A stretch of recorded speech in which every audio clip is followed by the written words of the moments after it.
আমি এখন এসেছি চৈতুল আমিনিয়া সাউতুল কোরআন মডার্ন মাদ্রাসা। আমি এইমাত্র এখানে আসলাম।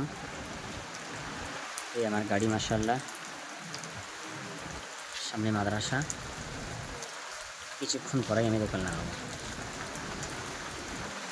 খুব ছোট মাদ্রাসা, বেশি বড়ও না।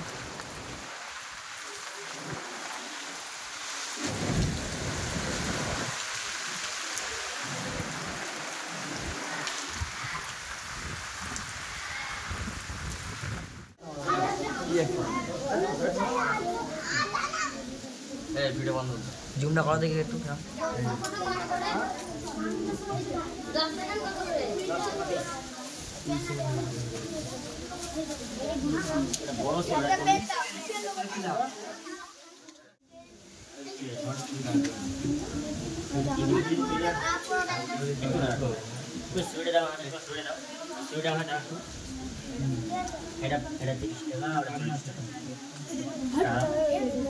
ভাই চাবি দিন দাও তো।